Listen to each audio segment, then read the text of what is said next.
فخروز علماء کرام، معزز مومنین سامعین و سامعات، السلام علیکم ورحمۃ اللہ وبرکاتہ۔ وعلیکم السلام ورحمۃ اللہ وبرکاتہ۔ الحمدللہ الحمدللہ الذی فضل سیدنا و مولانا محمدا صلی اللہ تعالی علیہ وسلم علی العالمین جمیعا، وأقامه يوم القيامة للمذنبين المتلبسين الخطائين الحالكين شفيعا، وصلى الله تعالى عليه وعلى كل محبوب ومرضي لديه صلاة تبقى وتدوم بدوام الملك الحي القيوم، أما بعد، فقال الله تبارك وتعالى في القرآن المجيد والفرقان الحميد: أعوذ بالله من الشيطان الرجيم، بسم الله الرحمن الرحيم، قل إن كان آباؤكم وأبناؤكم وإخوانكم وأزواجكم وعشيرتكم وأموال اقترفتموها وتجارة تخشون كسادها ومساكن ترضونها أحب إليكم من الله ورسوله وجهاد في سبيله فتربصوا حتى يأتي الله بأمره والله لا يهدي القوم الفاسقين۔ عن أنس بن مالك رضي الله تعالى عنه قال: قال النبي صلى الله تعالى عليه وسلم: لا يؤمن أحدكم حتى أكون أحب إليه من والده وولده والناس أجمعين۔ صدق الله المولانا العظيم، وصدق رسوله النبي الأمين المتين الكريم، ونحن على ذلك لمن الشاهدين والشاكرين والذاكرين، والحمد لله رب العالمين۔ اللهم رب اشرح لي صدري ويسر لي أمري واحلل عقدة من لساني يفقهوا قولي۔ آئیے ہم اور آپ مل کر سب سے پہلے دونوں عالم کی مرکز عقیدت کوہ صفا کے مبلغ اعظم، فخر آدم و بنی آدم، زینت کائنات، مقصود کائنات، مبدع فروع و اصول، ضابطۂ علت و معلول، واسطۂ جاعل و مجعول، گنبد خضراء میں آرام فرمانے والے آقا، لمبے لمبے ہاتھوں سے بھیک دینے والے داتا، حضرت آمنہ کے لال، حضرت عبداللہ کے پیارے، نبی آخر الزمان محمد رسول اللہ صلی اللہ تعالی علیہ وسلم کی بارگاہ عالیہ میں ہدیہ درود پیش کریں۔ پڑھی اللہم صلی علی سیدنا محمد معدن الجود والکرم وعلی بارک وسلم، صلاۃ و سلام علیک یا سیدی یا رسول اللہ صلی اللہ تعالی علیہ وسلم۔ غوث اعظم بمنے بے سر و سامہ مددے، غوث اعظم بمنے بے سر و سامہ مددے، قبلہ دی مددے، کعبہ ایمان مددے، بگرداب بلا افتاد کشتی، ضعیفان شکست رات و پشتی، بحق خواجہ عثمان ہارونی مدد کنیا معین الدین چشتی، اے اشرف زمانہ زمانہ مدد نما، درہائے بستراز کلید کرم کشا، سرورا شاہا کریمہ دستگیرہ اشرفا، حرمت روح پیمبر یک نظر کن سوما۔ بن گیا مصر کا بازار تیرے کھونچے میں، یا رسول اللہ، بن گیا مصر کا بازار تیرے کوچے میں، اور خود حسن والے ہیں خریدار تیرے کوچے میں۔ سبحان اللہ، سبحان اللہ۔ بن گیا مصر کا بازار تیرے کوچے میں، وہ خود حسن والے ہیں خریدار تیرے کوچے میں، ہاں ذرا جلوے زیبا کی جھلک تو دکھلا دے، ہاں ذرا جلوے زیبا کی جھلک تو دکھلا دے، ہم بھی ہیں طالب دیدار تیرے کوچے میں۔ سبحان اللہ سبحان اللہ۔ اور حسن والے یوسف بھی تو تیرا شیدائی ہے، حسن والے اللہ کے رسول صلی اللہ علیہ وسلم کو جو حسن تھا، تو اس کے حوالے سے شاہ ولی اللہ محدث دہلوی کے والد شاہ عبد الرحیم محدث دہلوی آپ فرماتے ہیں، میں نے ایک رات اللہ کے رسول صلی اللہ علیہ وسلم کو خواب میں دیکھا اور میں نے کہا یا رسول اللہ صلی اللہ علیہ وسلم کیا معاملہ ہے؟ اچھا یہاں پر یہ ایک بات واضح کر دوں کہ جس نے نبی کو خواب میں دیکھا اس نے نبی ہی کو دیکھا، غیر کو نہ دیکھا۔ سبحان اللہ۔ اور ایک اور خوشخبری ہے نبی کو خواب میں دیکھنے والا، حضور اعلی حضرت علی رحمۃ الرحمن فرماتے ہیں کہ جس نے نبی کو خواب میں دیکھا اللہ تعالیٰ ضرور بھی ضرور اس کا خاتمہ ایمان پر فرمائے۔ سبحان اللہ سبحان اللہ۔ اب اللہ کے رسول کی حدیث آپ سنی ہے، سرکار ارشاد فرماتے ہیں من رآنی فی المنام فسیرانی فی الیقظہ، جس نے مجھے خواب میں دیکھا ان قریب جگتی حالت میں بھی مجھے دیکھ لے گا۔ سبحان اللہ سبحان اللہ۔ اب علماء کہتے ہیں کب دیکھے گا؟ تو کہتے ہیں اگر زندگی میں کبھی میسر نہ ہوا تو جب نزع کا وقت ہوگا، روح تن سے جدا ہوگی، تو اس وقت آقا کا دیدار کرتا رہے گا اور روح اس کی تن سے جدا ہوتی رہے گی۔ سبحان اللہ سبحان اللہ۔ تو یہی شاہ ولی اللہ محدث دہلوی کے والد شاہ عبد الرحیم آپ فرماتے ہیں میں نے اللہ کے رسول کو خواب میں دیکھا، میں نے کہا یا رسول اللہ کیا معاملہ ہے آپ کے حسن کا؟ یوسف علیہ السلام کا حسن تو وہ تھا کہ جس کو دیکھ کر عرب جو ہے مصر کی عورتوں نے، آج بھی دنیا کے اندر سب سے حسین حسن اگر کہیں پر ہے تو وہ مصر کا ہے۔ تو کہا کہ یا رسول اللہ مصر کی عورتوں نے یوسف علیہ السلام کا حسن دیکھا تو نیبو کی جگہ جو ہے انہوں نے اپنی انگلیوں کو کاٹ لیا اور ان کو احساس نہ ہوا، لیکن یا رسول اللہ میں یہاں پر حسن کی وہ کیفیت نہیں دیکھتا ہوں۔ جب یہ کہا تو اللہ کے رسول نے فرمایا جمالی مستور عن اعین الناس غیرۃ من اللہ، کہ اللہ تعالیٰ نے غیرت حسن کی وجہ سے میرے حسن و جمال کے اوپر پردے ڈال رکھے ہیں۔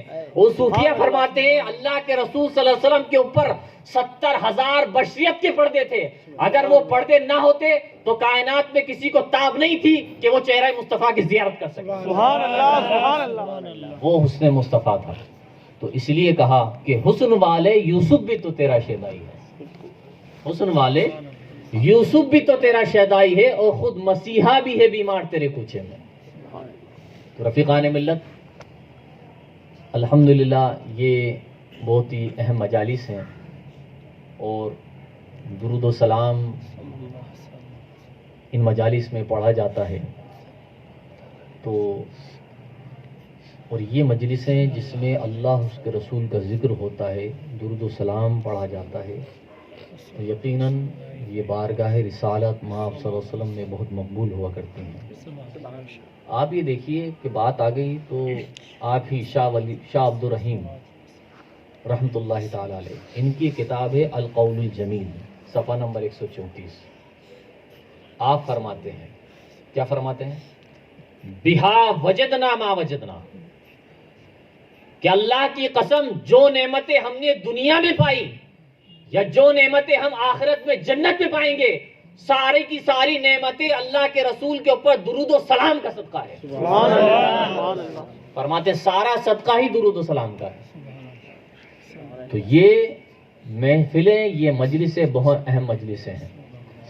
میں نے کلام مجید کی جس آیت مقدسہ کی تلاوت کرنے کا شرف حاصل کیا، خالق کائنات اپنے کلام لم یزل میں ارشاد فرماتا ہے قل، اے محبوبہ فرما دیجیے، ان کان آباؤکم و ابناؤکم و اخوانکم و ازواجکم و عشیرتکم، 8 چیزیں قرآن نے گنائی۔ تمہارے نزدیک اگر تمہارے ماں باپ، دوسری چیز تمہاری اولاد، تیسری چیز تمہارے بھائی بہن، چوتھی چیز تمہاری بیویاں، پانچویں چیز کہ تمہارا قبیلہ اور خاندان، پھر فرمایا وَأَمْوَالٌ اقْتَرَفْتُمُوهَا، اور وہ مال جس کو تم نے جمع کر کے رکھ رکھا ہے مستقبل کے لیے کہ کبھی کام آئے گا، وَتِجَارَةٌ تَخْشَوْنَ كَسَادَهَا، اور وہ تمہارا بزنس کا مال جس میں تم گھاٹے کا خوف کھاتے ہو کہ گھاٹا نہ لگ جائے۔ 7 چیزیں ہو گئی، 8ویں چیز بیان فرمائی وَمَسَاكِنُ تَرْضَوْنَهَا، اور وہ تمہارے عالی شان محلات مکان جن کو دیکھ کر تم خوش ہوتے ہو۔ فرمایا کہ وَأَمْوَالٌ اقْتَرَفْتُمُوهَا وَتِجَارَةٌ تَخْشَوْنَ كَسَادَهَا وَمَسَاكِنُ تَرْضَوْنَهَا أَحَبَّ إِلَيْكُم مِّنَ اللَّهِ وَرَسُولِهِ، اگر یہ ساری 8 چیزیں تمہارے نزدیک اللہ اور اس کے رسول اور جہاد فی سبیل اللہ سے افضل ہے، اگر یہ ساری چیزیں کہ تمہارے نزدیک اللہ کی ذات سے تم محبت نہیں رکھتے، وہ افضل نہیں ہے، نبی افضل نہیں ہے، اور اسی کے ساتھ ساتھ جو ہے جہاد فی سبیل اللہ کو تم افضل نہیں مانتے، ان 8 چیزوں سے اگر تم محبت کرتے ہو تو قرآن نے بنا فرمایا فتربصوا، اب انتظار کرو۔ کس چیز کا انتظار کرو؟ حتی یاتی اللہ بامرہ، یہاں تک کہ اللہ کا عذاب، اللہ کا حکم تم تک پہنچے۔ واللہ لا یہدی القوم الفاسقین، اور اللہ تعالیٰ فاسق قوم کو ہدایت نہیں عطا فرماتا۔ تو کہنے کا مطلب یہ، قرآن میں اللہ تعالیٰ نے ارشاد فرمایا ان چیزوں کی محبت ایک طرف ہے، چاہے وہ والدین ہیں، چاہے وہ اولاد ہے، چاہے وہ بیوی ہے، چاہے وہ بھائی بہن ہے، چاہے وہ قبیلہ اور خاندان ہے، چاہے وہ مال تجارت ہے، چاہے جمع کیا ہوا مال ہے، چاہے وہ جو ہے ہماری عالی شان محلات مکان اور کوٹھیاں ہیں، ان کی محبت تمہارے نزدیک اللہ اس کے رسول اور جہاد فی سبیل اللہ سے افضل نہیں ہونی چاہیے۔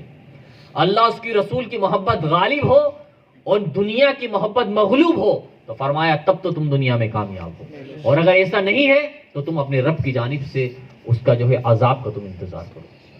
قرآن مجید، تبھی تو اللہ رب العزت خالق کائنات نے جو ہے قرآن میں جگہ جگہ ارشاد فرمایا ہے کہ تمہارا مال اور تمہاری اولاد تمہیں فتنے میں نہ ڈال دے، کیونکہ سب سے بڑا فتنہ مال کا فتنہ، اس لیے قرآن نے سب سے پہلے اس کو ذکر فرمایا، اس کے بعد اولاد کو ذکر کیا، کیونکہ بس اوقات مال بیٹے اور باپ کے درمیان میں نفرت پیدا کر دیتا ہے۔ دوسرا جو بیان کیا، اولاد کا بیان کیا، کیونکہ انسان جو ہے اولاد کی خواہشات کی تکمیل کے لیے انسان غلط طریقے سے مال حاصل کرتا ہے، اس کی تکمیل کے لیے بھائی کا بھی حق کھا جاتا ہے، اس کی تکمیل کے لیے بہن کا حق کھا جاتا ہے، اس کی تکمیل کے لیے ماں باپ کو جو ہے ایذا رسانی اور تکلیف پہنچاتا ہے۔ تو قرآن نے بیان فرمایا کہ تمہاری مال اور تمہاری اولاد تمہیں فتنے میں نہ ڈال دیں۔ حضرت انس بن مالک رضی اللہ تعالیٰ عنہ ارشاد فرماتے ہیں، آپ فرماتے ہیں کہ اللہ کے رسول صلی اللہ علیہ وسلم نے ارشاد فرمایا لا یؤمن احدکم حتی اکون احب الیہ من والدہ وولد والناس اجمعین، کہ تم میں سے ہر ایک کوئی بھی اس وقت تک مومن نہیں ہو سکتا، کوئی بھی شخص، جب تک کہ وہ مجھ سے اپنے ماں باپ، اپنے اہل و عیال، یہاں تک کہ اپنی جان سے زیادہ مجھ سے محبت نہ کرے، اس وقت تک کوئی بھی مومن نہیں ہو سکتا۔ اور عشق کے نرالے انداز ہیں ہر ایک کی الگ سوچ ہے، ہر ایک کا معیار الگ ہے، کوئی کس طریقے سے اللہ کے رسول صلی اللہ تعالی وسلم سے محبت کرتا ہے تو کوئی کس طریقے سے محبت کرتا ہے۔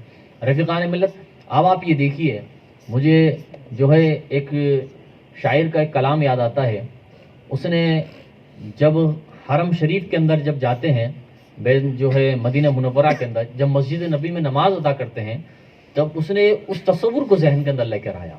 کیا دیکھا؟ جو حج بیت اللہ کے لیے گئے ہیں، عمرے کے لیے گئے ہیں، وہ دیکھتے ہیں، ان کو معلوم ہے کہ ریاض الجنہ ایک جگہ ہے مسجد نبوی کے اندر، یہ وہ جگہ ہے جہاں پر سب سے زیادہ اللہ کے رسول صلی اللہ علیہ وسلم کے قدم مبارک پڑے ہیں، اس جگہ کو ریاض الجنہ کہتے ہیں۔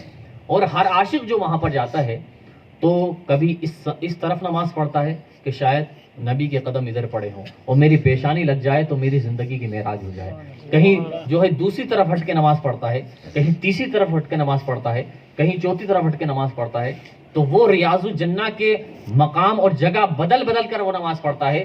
تصور کے اندر خیال یہ ہوتا ہے، اس کا تصور یہ ہوتا ہے کہ شاید کہیں ہو کہ اللہ کے رسول کے قدم مبارک ادھر پڑے ہوں، شاید ہو سکتا ہے کہ ادھر قدم مبارک پڑے ہوں، شاید ہو سکتا ہے کہ ادھر قدم مبارک پڑے ہوں۔ تو شاعر نے اس کی عکاسی اس طور پر کی ہے کہ پیمائش حدود محبت کا شوق ہے۔ کیا کہتا ہے شاعر؟ پیمائش حدود محبت کا شوق ہے، سجدوں سے ناپتا ہوں زمیں کو یار کی۔ سبحان اللہ، سبحان اللہ۔ شاعر کہتا ہے کہ پیمائش حدود، محبت کی حدود حدوں کو ناپ رہا ہوں میں، تو کہہ رہا ہے پیمائش حدود محبت کا شوق ہے، سجدوں سے ناپتا ہوں زمین کو یار کی۔ تو رفیقان مل ہر ایک کا الگ انداز ہے۔ آپ یہ دیکھیے حضرت عمر فاروق رضی اللہ تعالیٰ عنہ کے آپ حیات طیبہ اگر پڑھیں گے تو یہ وہ صحابی ہیں جن کے حوالے سے اللہ کے رسول صلی اللہ علیہ وسلم نے ارشاد فرمایا تھا کہ اگر میرے بعد کوئی نبی ہوتے تو وہ عمر ہوتے، لیکن آپ فرماتے ہیں کئی مرتبہ میں نے کوشش کی کہ اعمال کے اندر، معاملات کے اندر حضرت ابوبکر صدیق رضی اللہ تعالیٰ عنہ سے آگے بڑھ جاؤں، لیکن فرماتے ہیں کبھی ایسا نہیں ہو سکا۔ یہاں تک کہ جو ہے آپ فرماتے ہیں ایک مرتبہ ایسا ہوا کہ اللہ کے رسول صلی اللہ تعالیٰ علیہ وسلم نے ارشاد فرمایا اے میرے صحابیوں، تم اللہ اس کے رسول کی راہ کے اندر مال خرچ کرو۔ آپ فرماتے ہیں کہ حضرت عمر فاروق فرماتے آج مجھے یقین تھا کہ میں ابو بکر سے آگے بڑھ جاؤں گا، آج مجھے یقین تھا مجھے ابو بکر سے آگے بڑھ جاتا ہوں۔ کوئی جو ہے اپنے مال کا 10واں حصہ لے آیا صحابی، کوئی 20واں حصہ لے آیا، کوئی چوتھا حصہ لے آیا۔ حضرت عمر فاروق رضی اللہ تعالیٰ عنہ آدھا مال لے کر بارگاہ رسالت میں آپ صلی اللہ علیہ وسلم حاضر، کل جتنا مال تھا اس کا آدھا لے کر حاضر ہوئے، اور حاضر ہونے کے بعد کہنے یا رسول اللہ آپ اس کو قبول فرما لیجیے۔ اللہ کے رسول نے فرمایا کتنا ہے؟ کہا یا رسول اللہ آدھا لے کر آیا ہوں۔ جو کہا آدھا؟ جو کہا میں آدھا اپنے گھر والوں کے لیے چھوڑ آیا ہوں۔ جب یہ کہا تو تھوڑی دیر کے بعد حضرت ابوبکر صدیق رضی اللہ تعالیٰ عنہ تشریف لے کر آئے۔ جب تشریف لے کر آئے تو آپ نے جو ہے سارا کا سارا چادر کے اندر اللہ کے رسول صلی اللہ علیہ وسلم کے سامنے ڈال دیا۔ آپ حضرت عمر کو یہ گمان تھا کہ آج میں بڑھ جاؤں گا آگے۔ پوچھا کہ ابو بکر کتنا لے کر آیا؟ یا رسول اللہ پورا کی پورا لے کر آپ کی بارگاہ میں حاضر ہو گیا۔ کیا کہا کہ ابو بکر گھر والوں کے لیے کیا چھوڑا؟ کہا اللہ اس کے رسول گھر والوں کے لیے کافی ہے۔ جب یہ آپ نے فرمایا تو اس کے بعد جو ہے اللہ کے رسول صلی اللہ علیہ وسلم نے ارشاد فرمایا ابو بکر تھوڑا سا آگے بڑھو۔ حضرت ابوبکر صدیق رضی اللہ تعالیٰ عنہ آگے بڑھے، فرمایا ابو بکر اور تھوڑا آگے آ جاؤ، آپ تھوڑے جو ہے اور آگے، فرمایا ابو بکر اور آگے جاؤ، یہاں تک کہ اللہ کے رسول صلی اللہ علیہ وسلم دونوں گھٹنے مبارک حضرت ابوبکر صدیق کے گھٹنے مبارک سے لگ گئے۔ اللہ کے رسول نے ارشاد فرمایا یا ابا بکر لیسا بینی و بینک فرق الا انی بعثت، اے ابو بکر میرے تمہارے درمیان فرق اتنا ہے کہ اللہ تعالیٰ نے مجھے صرف اور صرف نبی بنا کر مبعوث فرمایا۔ یہ حضرت ابوبکر صدیق تھے۔ جب آپ نے اللہ کے رسول نے جب یہ کلمات فرمائے کہ ابو بکر تمہاری، اب دیکھیے محبت رسول کا معاملہ دیکھیے کہ سارا سمیٹ کر لے آئے ہیں، یہاں تک کہ گھر کی جھاڑو بھی لے کر حاضر ہو گئے، گھر سے کھانے پینے کے برتن لے کر حاضر ہو گئے تھے۔ جب یہ فرمایا تو اللہ ایک صحابی رسول کھڑے ہوئے، کہنے لگے یا رسول اللہ صلی اللہ علیہ وسلم ابو بکر کو کس لیے مقام ملا ہے؟ کہ انہوں نے اللہ اس کے رسول کی راہ کے اندر 80,000 درہم خرچ کر دیے ہیں، سارا مال لے کر حاضر ہوئے ہیں، اس لیے ابو بکر کو یہ مقام ملا ہے؟ تو اللہ کے رسول صلی اللہ علیہ وسلم نے ارشاد فرمایا کہ نہیں، کیا فرمایا؟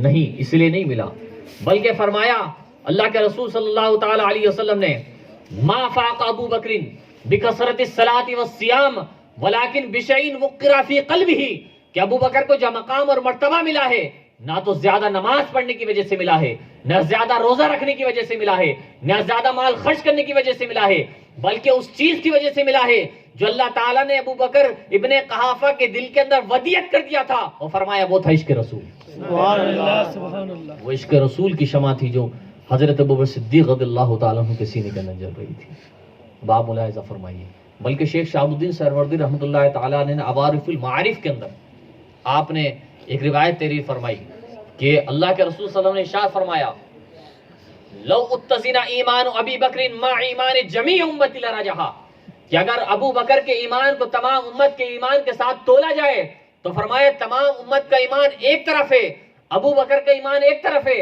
ابو بکر کا ایمان تمام امت کے ایمان کے اوپر غالب ہے۔ سبحان اللہ۔ یہ حضرت ابوبکر صدیق رضی اللہ عنہ، تو یہ وہ جذبہ تھا آپ کے اندر کہ اللہ کے رسول صلی اللہ علیہ وسلم بے پناہ آپ محبت فرمایا کرتے تھے۔ اب آپ یہ دیکھیے کہ آپ یہ دیکھیں گے کہ صحابہ کرام نے اللہ کے رسول صلی اللہ علیہ وسلم کے خاطر جو ہے انہوں نے نہ تو اپنی زندگیوں کی پرواہ کی ہے، نہ انہوں نے اپنی جانوں کی پرواہ کی ہے، نہ انہوں نے جو ہے اپنی اولادوں کی پرواہ کی ہے، نہ انہوں نے اپنے مالوں کی پرواہ کی ہے۔ اب آپ تاریخ اٹھا کے دیکھیں گے تو حضرت حبیب بن زید یہ ایک صحابی رسول تھے جو مدینے کی گلیوں کے اندر جو ہے کھجوروں کا ٹوکرا سر کے اوپر رکھ کر جو ہے مدینے کی گلیوں کے اندر کھجور بیچا کرتے تھے۔ آپ کو معلوم ہے کہ ان کا واقعہ کچھ یوں ہوا کہ عرب کے اندر دو مرد ایسے تھے جنہوں نے اعلان نبوت کیا تھا عرب کے اندر، جس میں سے ایک یمن کا لینے والا تھا، ایک تو اسود انسی نام کا تھا، ایک شخص جس نے اللہ کے رسول صلی اللہ علیہ وسلم کے دور کے اندر اعلان نبوت کیا تھا۔ اس نے کہا تھا کہ میں نبی ہوں، اور یہی بات کافی نہیں ہوئی بلکہ اس نے ایک صحابی رسول تھے جن کا نام تھا زریر بن کلیب، تو ان صحابی رسول کو اس نے بلایا اور بلانے کے بعد اس نے کہا کہ تم میرے بارے میں کیا کہتے ہو کہ میں بھی جو ہے اللہ کا نبی ہوں. تو حضرت زریر بن کلیب نے منع فرما دیا, کہا نہیں, یقیناً تو جو ہے اللہ کا نبی نہیں ہے. جب یہ کہا تو پھر اس نے کیا کیا کہ آگ جلوائی. کس نے؟ اسی اسود انسی نے آگ جلوائی. آگ جلوانے کے بعد حضرت زریر بن کلیب کو اس نے آگ کے اندر ڈال دیا.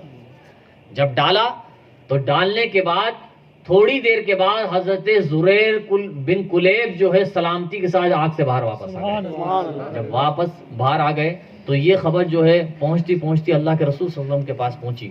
آقا علیہ الصلوۃ والتسلیم مسجد نبی میں تشریف فرما تھے. حضرت عمر رضی اللہ تعالیٰ عنہ قریب بیٹھے ہوئے تھے. سرکار نے ارشاد فرمایا کہ ایسا ایسا معاملہ ہوا کہ جو ہے زریر بن کلیب کو اسود انسی نے آگ کے اندر ڈالا, لیکن آگ نے جو ہے زریر بن کلیب کو چھوا تک نہیں. جب یہ کہا تو حضرت ابو بکر حضرت عمر فاروق رضی اللہ تعالیٰ نے ارشاد فرمایا الحمدللہ اس امت میں بھی ایسے لوگ ہیں جن کو آگ نے ایسے ہی نہیں چھوا جیسے کہ حضرت ابراہیم علیہ السلام کو آگ نے نہیں چھوا تھا. رفیقان ملت, پھر ایسا ہوا کہ 2-4 مہینے کے اندر ہی ایک دوسرے صحابی تھے جن کا نام تھا فیروز, انہوں نے جو ہے اس اسود انسی کو جو ہے انہوں نے قتل کیا اور 2-4 مہینے کے اندر ہی اپنے انجام تک پہنچا. اب دوسرا جو شخص تھا جس نے اللہ کے رسول صلی اللہ علیہ وسلم کی حیات طیبہ کے اندر جس نے اعلان نبوت کیا تھا وہ تھا مسیلمہ کذاب. یہ جو ہے کذاب کہتے ہیں بہت زیادہ جھوٹا, بہت زیادہ جھوٹ بولنے والا. تو رفیقان ملت مسیلمہ کذاب تھا. یہ کیا ہے کہ حضرت ابو ہریرہ کی روایت ہے یا غالباً حضرت عبداللہ ابن عباس کی روایت ہے. آپ فرماتے ہیں کہ اللہ کے رسول صلی اللہ علیہ وسلم تشریف فرماتے, یہ مسیلمہ کذاب آیا بارگاہ رسالت میں آپ صلی اللہ علیہ وسلم میں آیا, اور آنے کے بعد کہنے لگا, اس کے ساتھ ایک گروہ تھا, یعنی کافی لوگ اس کے ساتھ تھے, اور اس لیے اعلان نبوت کر دیا تھا کہ میں بھی نبی ہوں اللہ کا. ادھر اللہ کے رسول صلی اللہ علیہ وسلم نے اعلان نبوت فرمایا, تھوڑے دن کے بعد اس نے بھی جو اعلان نبوت کر دیا. اس کے بعد فرماتے ہیں اللہ کے رسول کی بارگاہ میں آیا اور سرکار اصلاحات و تسلیم سے کہنے لگا کہ محمد تمہارے لیے 2 باتیں ہیں, 2 میں سے ایک قبول کر لیجیے. آپ نے فرمایا بولو. تو کہنے لگا یا تو یہ ہے کہ آدھے عرب کے آپ نبی بن جائیے اور آدھے عرب کا میں نبی بن جاتا ہوں معاذ اللہ. اور دوسرا اس نے کہا یا پھر ایک بات کیجئے کہ جو ہے آپ یہ اعلان کر دیجئے کہ آپ کے بعد میں آپ کا خلیفہ ہوں, آپ کے بعد میں آپ کا خلیفہ ہوں, یعنی آپ کے بعد میں جو ہے نبی ہوں گا. جب یہ کہا تو اللہ کے رسول نے فرمایا تو خلافت کی بات کرتا ہے. تو صحابہ فرماتے ہیں اللہ کے رسول صلی اللہ علیہ وسلم کے ہاتھ کے اندر اس وقت کھجور کی ایک جو ہے ٹہنی تھی. سرکار نے ارشاد تو خلافت کی بات کرتا ہے, تو اگر یہ ٹہنی بھی مانگے تو تجھے نہیں دوں گا. فرمایا تجھے ٹہنی بھی نہیں دوں گا, تو خلافت کی بات کرتا ہے. اس کے بعد وہ وہاں سے رخصت ہو گیا. پھر صحابہ کرام بیان فرماتے ہیں کہ تھوڑے وقفے کے بعد اس نے جو ہے خط بھیجا. کس نے؟ اسی مسیلمہ کذاب نے. حضرت ابی بن زید رضی اللہ تعالیٰ عنہ کے میں جو ہے محبت کا واقعہ آپ کو بتا رہا ہوں. تو حضرت اسی نے یہ خط بھیجا اللہ کے رسول کی بارگاہ کے اندر. جب خط پہنچا اللہ کے رسول صلی اللہ علیہ وسلم کی بارگاہ کے اندر یہ خط پڑھا گیا. اس کے اندر وہی پرانی شرطیں تھیں. اور کہا تھا یا تو آدھے عرب کے آپ بن جائیے یا پھر آدھے عرب کا جو ہے میں بن جاتا ہوں. اور کہا یا پھر ایک کام کیجئے کہ جو ہے آپ مجھے اعلان کر دیجئے کہ آپ کے بعد جو ہے میں نبی ہوں گا. تو میں اپنے گروہ کے ساتھ, اس کا بڑا گروہ تھا جو ہے تقریباً ہزاروں لوگ جو ہیں اس کی نبوت کو جو ہے مان چکے تھے, اس جھوٹی نبوت کے تابعدار ہو چکے تھے ہزاروں لوگ. جب یہ پہنچا اللہ کے رسول صلی اللہ علیہ وسلم کی بارگاہ کے اندر خط جب پڑھا گیا, سرکار نے ارشاد فرمایا کہ یقیناً یہ کذاب ہے. کیا فرمایا؟ یقیناً یہ کذاب ہے, یعنی جھوٹا ہے. پھر سرکار اصلاحات و تسلیم نے خط لکھا اور اس کے اندر اس کو کذاب لکھا. کہا کہ تیری دونوں شرطیں منظور نہیں ہیں اور تو کیا ہے؟ کذاب ہے. جب یہ لکھا تو اللہ کے رسول صلی اللہ علیہ وسلم نے ارشاد فرمایا کون ہے صحابی جو اس خط کو اس مسیلمہ کذاب کے پاس لے کے جائے گا؟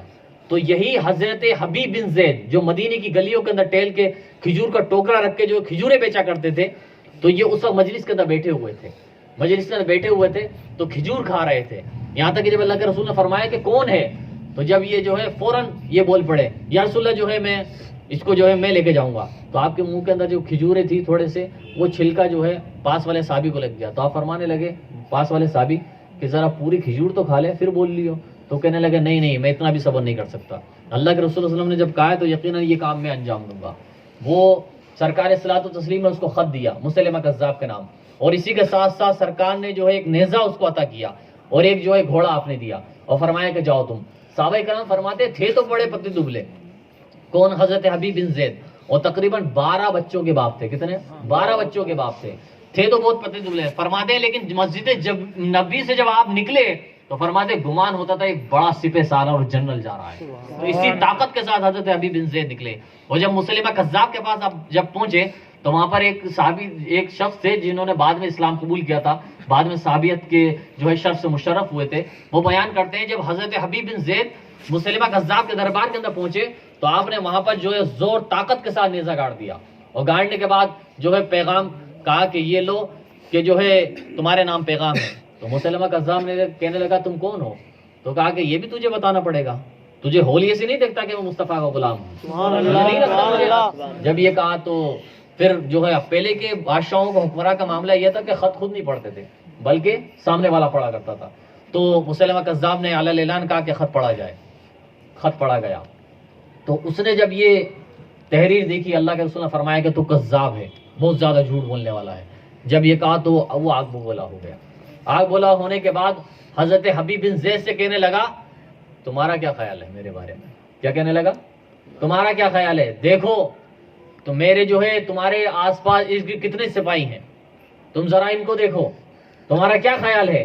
تو آپ نے فرمایا ابھی دکھا رہا ہے مجھے اسے کہ، اور فرمایا کہ مجھے جس وقت دیکھنا چاہیے تھا میں نے اس وقت نہیں دیکھا، میں نے اپنے بچوں کی طرف نہیں دیکھا. میرے 12 بچے ہیں، کچھ بچے تو دودھ پی رہے ہیں، کچھ بچے گھٹنے چلتے ہیں، کچھ بچے جو ہے ابھی قدم چلنا سیکھے ہیں. فرمایا میں نے اس وقت اپنے بچوں کی طرف نہیں دیکھا، میں نے اپنے ارد گرد کا ملاحظہ نہیں کیا، اب تم مجھ سے کہہ رہا ہے کہ میں اپنے ارد گرد دیکھو. فرمایا کہ تیرا کیا خیال ہے؟ تو آپ فرما لیں گے میرا وہی خیال ہے جو میرے نبی کا خیال ہے، یقیناً تو جھوٹا ہے. جب یہ کہا تو مسلمہ کذاب کھڑا ہو گیا تل ملاتا ہوا، اور حضرت حبیب بن زید رضی اللہ تعالیٰ کا ایک ہاتھ کاٹ دیا. ہاتھ کٹ کے نیچے گر گیا. پھر کہنے لگا اب بول اب تیرا کیا خیال ہے؟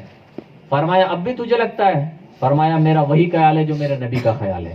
آپ نے دوبارہ کہا تو آپ کا دوسرا بازو کاٹ دیا، یہاں تک کہ آپ کو جو ہے اس نے جو ہے قتل کر دیا، شہید کر دیا. وہ صحابی جو انہوں نے بعد میں اسلام قبول کیا وہ مسلمہ کذاب کے دربار میں تھے. وہ فرمانے لگے کہ یقیناً حضرت حبیب بن زید رضی اللہ تعالیٰ عنہ اس کے دربار کے اندر بڑے ڈٹے ہوئے تھے، یہاں تک کہ خود مسلمہ کذاب کے جو ہے ہاتھ کانپ رہے تھے جب آپ کے اوپر تلوار چلا رہا تھا، لیکن حضرت حبیب بن زید کے جو ہے استقامت کے اندر ذرا سی بھی لغزش پیدا نہیں ہوئی. تو فرماتے ہیں کہ ادھر تو حضرت حبیب بن زید کو شہید کیا گیا، اللہ کے رسول صلی اللہ علیہ وسلم مسجد نبی میں تشریف فرماتے آنکھوں سے آنسو جاری ہو گئے، کہنے لگے اللہ تبارک و تعالیٰ نے حضرت حبیب بن زید کو شہادت کا مرتبہ عطا فرمایا ہے، اور اللہ تبارک و تعالیٰ نے ان کے لیے جنت کے سارے دروازے کھول دیے ہیں، اور اب وہ چاہے جنت کے جس دروازے سے داخل ہو. اور رفیقان یہ صحابہ اکرام کی زندگیاں تھیں جنہوں نے اللہ کے رسول صلی اللہ علیہ وسلم کے لیے جو ہے اپنی زندگیوں کو وقف کر دیا، جنہوں نے اپنے مالوں کا وقف کر دیا، جنہوں نے اپنی اولادوں کی قربانیاں دی ہیں. اب آپ یہ دیکھیے کہ پھر ہوا کیا کہ اللہ کے رسول صلی اللہ تعالیٰ علیہ وسلم کا وصال ہوا. وصال ہونے کے بعد جب حضرت ابوبکر صدیق رضی اللہ تعالیٰ کا دور خلافت آیا تو یہی مسلمہ کذاب یہ بات تک زندہ تھا. آپ کو معلوم ہے کہ پھر اس کے بعد اس نے جو ہے یمامہ کے مقام کے اوپر اس نے جنگ کری. یہ جنگ یمامہ، یہ مسلمہ کذاب سے جنگ ہوئی تھی جس کو جنگ یمامہ کہتے ہیں. اس کی جو فوج تھی 30,000 فوج تھی. کتنی تھی؟ 30,000 فوج. حضرت ابوبکر صدیق رضی اللہ تعالیٰ نے حضرت خالد بن ولید کی قیادت کے اندر 12,000 سپہ سالاروں کو بھیجا تھا، اور یہاں پر جو ہے جنگ ہوئی. جب جنگ ہوئی تو ادھر سے بھی اللہ اکبر کے نعرے لگتے تھے. کس کی طرف سے؟ مسلمہ کذاب کی طرف سے. اور ادھر سے بھی نعرے لگتے تھے.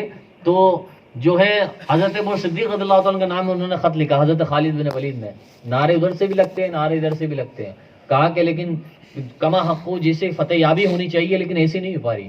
جب یہ کہا تو حضرت ابو صدیق رضی اللہ تعالیٰ نے ارشاد فرمایا، لکھ کے بھیجا پیغام کہ تم جو ہے وہ اللہ اکبر کے نعرے لگا رہے ہیں تو تم یا رسول اللہ کے نعرے لگاؤ.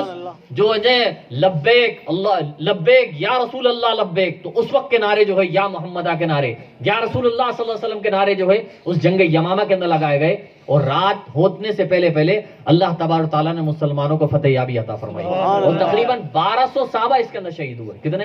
1200 صحابہ، جس کے اندر سے جو ہے تقریباً 340 صحابہ تو وہ تھے جو قاری قرآن تھے، جو قرآن کو بہترین پڑھنے والا صحابہ تھے. اب آپ ذرا اندازہ لگائیے اس سے. یہاں تک کہ حضرت عقبہ ابن عامر، حضرت زید ابن خطاب جیسے جلیل القدر صحابی جو ہے اسی جنگ یمامہ کے اندر آپ لوگ شریک ہوئے. تو رفیقان ملت کہنے کا مطلب یہ کہ حضرت اللہ کے رسول صلی اللہ علیہ وسلم کی محبت کا معاملہ جب آپ دیکھیں گے تو صحابہ کرام رضوان اللہ تعالیٰ علیہم اجمعین جو ہے اللہ کے رسول صلی اللہ علیہ وسلم سے بے پناہ آپ جو ہے محبت فرمایا کرتے تھے. آپ یہ دیکھیے کہ حضرت عبداللہ المزنی یہ بھی ایک صحابی رسول ہیں. اصل کیا ہوا کہ اللہ کے رسول صلی اللہ علیہ وسلم جب مکہ معظمہ سے ہجرت فرما کر مدینہ منورہ آپ تشریف لے گئے تو یہ جو صحابی تھے حضرت عبداللہ المزنی، یہ مکہ معظمہ میں ٹھہر گئے. اب ان کے والد کا بچپنے میں انتقال ہو چکا تھا، یہ بڑے چھوٹے سے تھے. ان کی والدہ نے دوسرا نکاح نہیں فرمایا تھا. کس کی؟ حضرت عبداللہ المزنی کی. ادھر اللہ کے رسول صلی اللہ علیہ وسلم جو ہے مدینہ منورہ تشریف لے گئے. اب ان کا معاملہ یہ تھا، کس کا؟ حضرت عبداللہ المزنی کا. آپ کا مکہ معظمہ میں دل نہیں لگتا تھا، زار و قطار روتے پریشان ہوتے پھرتے تھے. والدہ محترمہ کے پاس آئے، کہنے لگے والدہ مجھے آپ اجازت دے دیجئے. والدہ بھی جانتی تھی کہ بیٹا مسلمان ہو چکا ہے میرا. کہا والدہ اجازت دے دیجئے. فرمایا کہ کس چیز کی اجازت دوں؟ کہا کہ والدہ محترمہ میرا مکے میں دل نہیں لگتا. کہا کہ اللہ کے رسول جا چکے ہیں مدینہ منورہ، اب میں یہاں پہ بڑا پریشان رہتا ہوں، لہٰذا مجھے اجازت دے دیجئے کہ میں جو ہے ہجرت کر کے مدینہ منورہ چلا جاؤں. جب یہ کہا تو والدہ محترمہ نے اجازت و مرحمت فرما دی کہ جا بیٹا تو مدینہ منورہ چلا جا. اب چونکہ آپ کی کفالت، حضرت عبداللہ المزنی کی کفالت ان کے چچا نے کی تھی، وہ چچا کے پاس آئے، کہنے لگے چچا میں جانا چاہتا ہوں. چچا کو معلوم تھا کہ مسلمان ہو چکا ہے، تو کہنے لگے کہاں جانا چاہتے ہو؟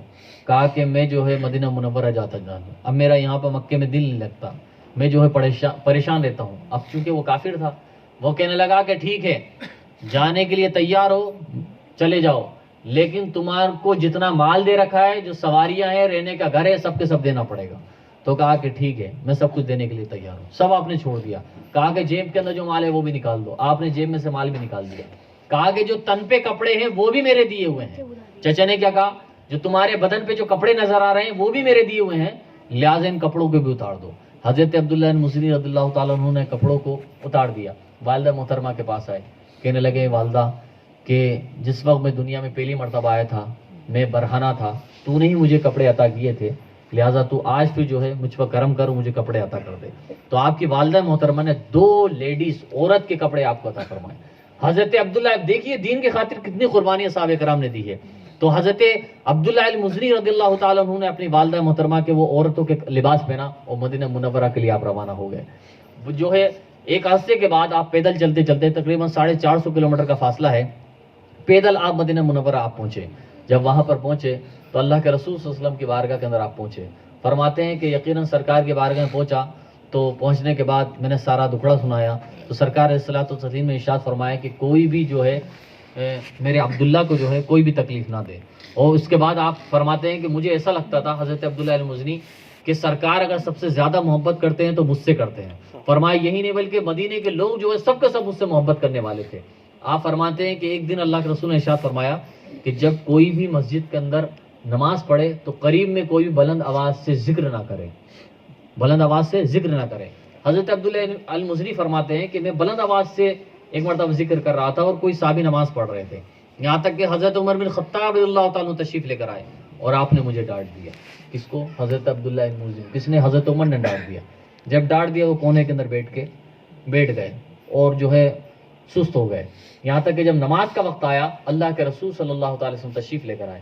سرکار صلی اللہ علیہ وسلم نے فرمایا کہ وہ عبداللہ کہاں ہیں؟ صحابہ نے کہا یا رسول اللہ یہ حاضر ہوئے. سرکار نے چہرہ دکھا، کہا کہ عبداللہ کیا ہوا؟ بس اتنا کہنا سا زارو قطار رونے لگ گئے. کہا یا رسول اللہ کچھ نہیں. فرمایا نہیں عبداللہ بتاؤ کیا ہوا؟ تو یا رسول اللہ کچھ نہیں، غلطی میری تھی کہ میں آپ نے کہا تھا کہ جو نماز پڑھے اس کے پاس جو ہے قریب بلند آواز میں ذکر مت کرنا. یا رسول اللہ میری غلطی تھی، میں نے بلند آواز میں ذکر کیا. تو کہا پھر فرمایا سرکار نے ہوا کیا ہے؟ کہا کہ عمر بن خطاب نے ڈانٹ دیا ہے. جب یہ کہا تو اللہ کے رسول فرمایا کہ عمر کو بلاؤ. جبکہ قانون سرکار نے بنایا تھا، لیکن اپنے صحابہ نے جب صحابہ کرام کو دیکھا کہ انہوں نے اپنے اللہ اس کے رسول کی خاطر اتنی قربانیاں دی ہیں تو اللہ کے رسول صلی اللہ علیہ وسلم نے حضرت عمر بن خطاب کو بلایا. اور بلانے کے بعد کہا کہ اے عمر سنو، یہ میرا عبداللہ ہے، اس کو کبھی مت ڈانٹتا. جب یہ کہا تو حضرت عبداللہ ابن مزنی اور زیادہ آپ رونے لگ گئے. صحابہ کرام فرماتے یہی ایسے صحابی تھے کہ جن کا جب انتقال ہوا تو اللہ کے رسول صلی اللہ علیہ وسلم کی گودی کے اندر جن کا انتقال ہوا تھا. وہ فرماتے انتقال ہونے کے بعد جب ان کو دفنایا گیا تو مدینے کا دستور تھا، آج بھی ہمارے یہاں کا دستور ہے کہ قریبی رشتہ دار ہی جو ہے اس کے اندر اتارتا ہے. تو وہاں پر یہ ہوا کہ صاحب قبر کے اندر کون اترے گا؟ تو حضرت عمر بن خطاب رضی اللہ تعالیٰ عنہ اور اسی کے ساتھ ساتھ حضرت ابو صدیق رضی اللہ تعالیٰ عنہ آگے بڑھے اور وہ قبر میں جب اترنے لگے تو دیکھا کہ اللہ کے رسول صلی اللہ علیہ وسلم پہلے وہاں پر اتر چکے ہیں. اور سرکار صلوات و تسلیم نے حضرت عبداللہ المزنی کو اپنے ہاتھوں سے سرکار نے اپنے قبر کے اندر اتارا. اتارنے کے بعد سرکار صلوات و تسلیم نے ہاتھ اٹھا کے دعا فرمائی، اے بار الہ کل رات تک میں اس سے راضی تھا، لہٰذا تو بھی اس سے راضی ہو جا.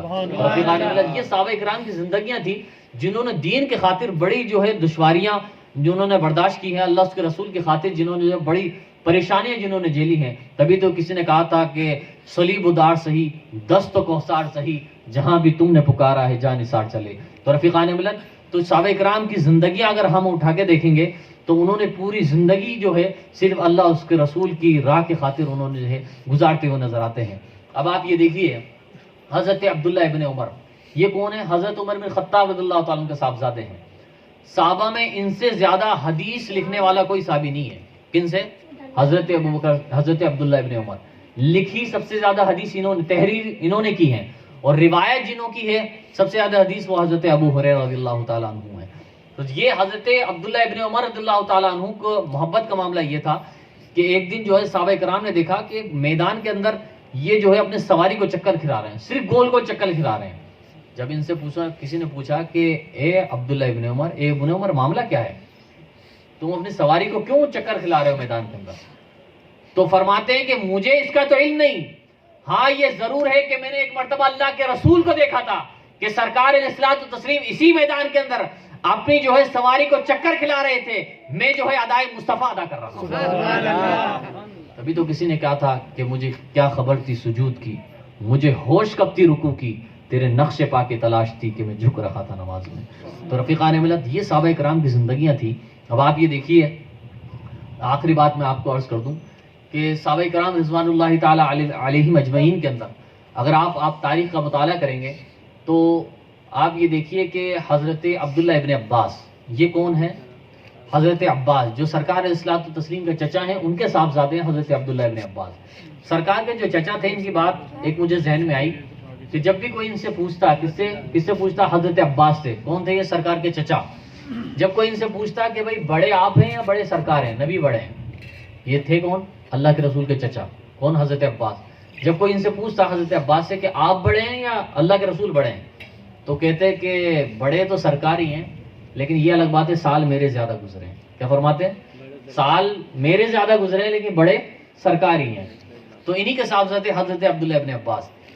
اللہ کے رسول صلی اللہ علیہ وسلم کا معمول تھا مجلس کے اندر جب بیٹھتے تو کوئی بھی کھانے پینے کی چیز آتی تو جو بچ جاتی یا تبرکن جو ہے جو دائیں ہوتا یعنی سیدھے ہاتھ پیا تو اس سے شروع کیا کرتے تھے۔ کون؟ اللہ کے رسول صلی اللہ علیہ وسلم۔ تو ایک مرتبہ مجلس میں بیٹھے ہوئے تھے، دودھ پیش کیا گیا اللہ کے رسول کی بارگاہ میں۔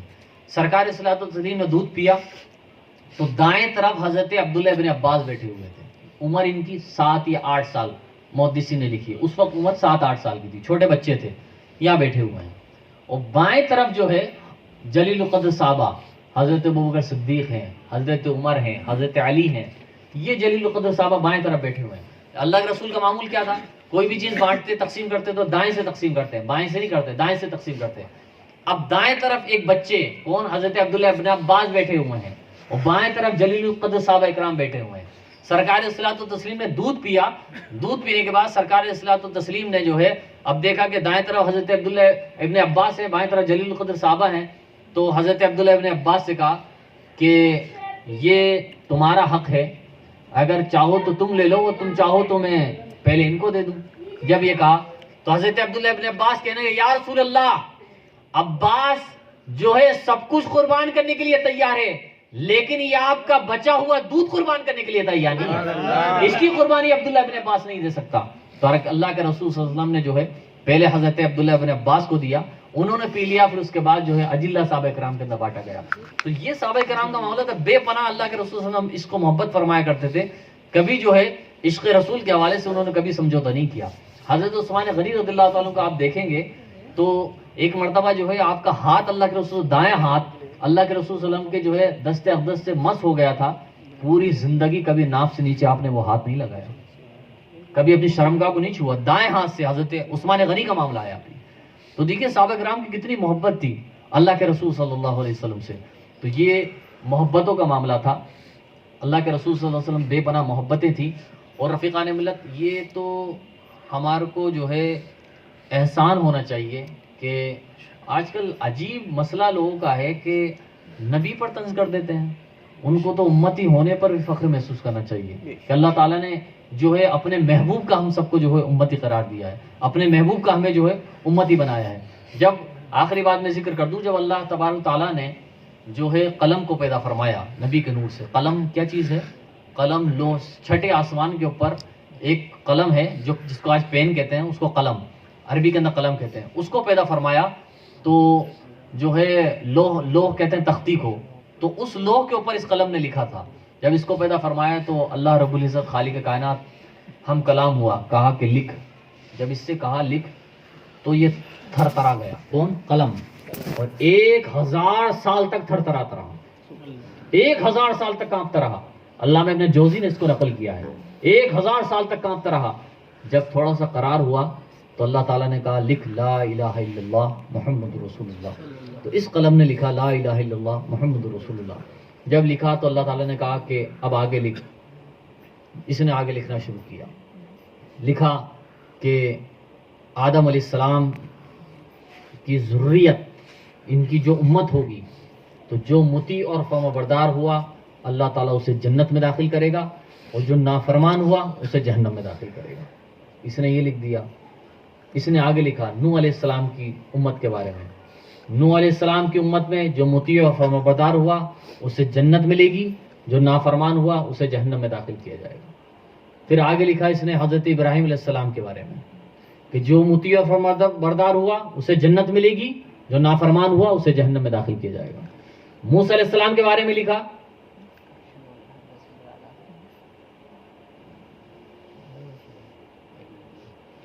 تو پھر اس نے کیا لکھا کہ نوح علیہ السلام, حضرت موسیٰ علیہ السلام کے بارے میں کہ قوم بنی اسرائیل اگر اس کے اندر لوگ مطیع اور فرمانبردار رہے تو جنت میں داخل کیے جائیں گے, اور نافرمان رہے تو جہنم میں داخل کیے. عیسیٰ علیہ السلام کے بارے میں اس نے یہ لکھا. جب امت محمدیہ کی باری آئی تو اس نے لکھا امت محمدیہ کے اندر جو گناہگار جو ہے جو مطیع اور فرمانبردار ہوگا اسے جنت میں داخل کیا جائے گا. اور جب یہ لکھنا چاہا کہ جو نافرمان ہوگا اسے جہنم میں داخل کیا, لکھنا چاہا, اللہ تعالیٰ نے کہا اے قلم ٹھہر جا, یہ مقام ادب ہے. کیا کہا؟ قلم ٹھہر جا, یہ ادب کا مقام ہے. تو قلم وہیں پر ٹھہر گیا. قلم شک ہو گیا. کہا کہ یہ لکھ امت محمدیہ کی امت, محمد کی امت گناہگار ہے, یہ گناہ کرنے والی ہے, اور ان کا رب جو ہے ان کے گناہوں کو بخشنے والا ہے. تکبیر, اللہ اکبر, یا رسول اللہ, مسلک اعلی حضرت زندہ باد, فیضان تاج الشریعہ, خلیفہ حضور گیا سے ملت زندہ باد, نعرہ تکبیر, نعرہ رسالت. تو یہ فخر اگر ہم کر لیں اس چیز کے اوپر کہ ہم کیسے نبی کے امتی ہیں کہ انبیاء نے دعائیں کی ہیں. کس نے کی ہیں؟ انبیاء نے دعائیں کی ہیں. تبھی تو کسی نے کہا تھا کہ میں کیا چیز ہوں, نبیوں نے دعائیں مانگی. کیا میں کیا چیز ہوں؟ نبیوں نے دعائیں مانگی دامن سایہ سرکار میں پلنے کے لیے. کہ میں تو کیا چیز ہوں, نبیوں نے دعائیں مانگی. کس کے لیے؟ دامن سایہ سرکار میں پلنے کے لیے. تو رفیقان ملت یہ معاملات ہیں. تبھی تو اقبال نے کہا تھا, مجھے اقبال کی وہ ہمیشہ یاد آتی ہے کہ تیرے عشق کی انتہا چاہتا ہوں میری سادگی. اقبال سے کسی نے کہا تھا عشق کی انتہا کیا ہے, تو کہا کہ عشق کی کوئی انتہا نہیں ہے. تو اقبال سے کسی نے کہا, علامہ اقبال سے, کہ آپ نے تو کہا ہے کلام کے اندر تیرے عشق کی انتہا چاہتا ہوں, تو آپ نے فرمایا کہ عشق کی کوئی انتہا نہیں ہے. میرا دوسرا مصرع بھی تو دیکھو کہ میری سادگی دیکھ کیا چاہتا ہوں. کیا کہا کہ جتنا میں چاہتا ہوں اتنا دے دے. جو تیرے عشق کی انتہا چاہتا ہوں میری سادگی دیکھ کیا چاہتا ہوں, یہ جنت مبارک رہے زاہدوں کو میں آپ کا سامنا چاہتا ہوں. تو کوئی دم کا مہمان ہوں اے اہل محفل, کوئی دم کا مہمان ہوں اے اہل محفل, چراغ سحر ہوں بجھا چاہتا ہوں. صبر ہو کہ ہو وعدہ بے حجابی, کوئی بات صبر آزما چاہتا ہوں. بھری بزم میں راز کی بات کہہ دی, بڑا بے ادب ہوں سزا چاہتا ہوں. رفیقان ملت یہ اقبال نے بھی اسی عشق کے ترانے گائے ہیں. اور انبیاء اکرام علیہ الصلوۃ والتسلیم سے اگر تاریخ اٹھا کے دیکھیں گے تو سب نے ہر دور کے اندر نبی کے ترانے گائے ہیں. بلکہ اللہ کے رسول صلی اللہ علیہ وسلم جس وقت اپنے والدہ محترمہ کے مادر شکم کے اندر آئے تو پہلے مہینے میں جس نبی نے بشارت دی وہ حضرت آدم علیہ السلام تھے. پہلے مہینے میں جنہوں نے کہا کہ یقیناً ہے اے آمنہ تیرے بطن کے اندر باعزت نبی تشریف لانے والا ہے, تو وہ حضرت آدم علیہ السلام تھے. دوسرے مہینے میں جس نبی نے بشارت دی وہ حضرت ادریس علیہ السلام تھے. تیسرے مہینے میں جس نبی نے بشارت دی وہ حضرت نوح علیہ السلام تھے. چوتھے مہینے میں جس نبی نے بشارت دی وہ حضرت ابراہیم علیہ السلام تھے. پانچویں مہینے میں جس نبی نے بشارت دی حضرت آمنہ کو وہ حضرت اسماعیل علیہ السلام تھے. چھٹے مہینے میں جس نبی نے بشارت دی وہ جو ہے حضرت موسیٰ نبی علیہ السلام تھے. ساتویں مہینے میں جنہوں نے بشارت دی وہ حضرت داؤد علیہ السلام تھے.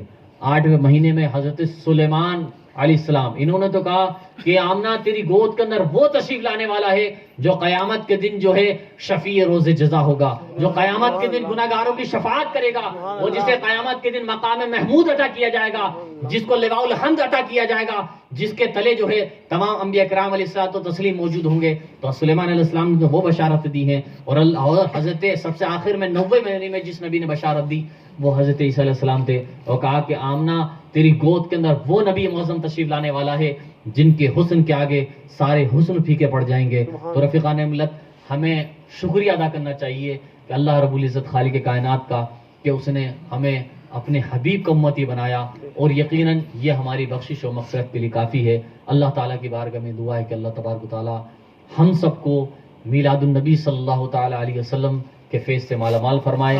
اللہ تعالیٰ ہم سب کا خاتمہ ایمان کا فرمائے, اور کر بروز محشر اللہ تعالیٰ ہمیں اپنے حبیب کے دامن کرم کے اندر جگہ عطا فرمائے. استغفر اللہ ربی من کل ذنب واتوب الیہ. السلام علیکم ورحمۃ اللہ وبرکاتہ.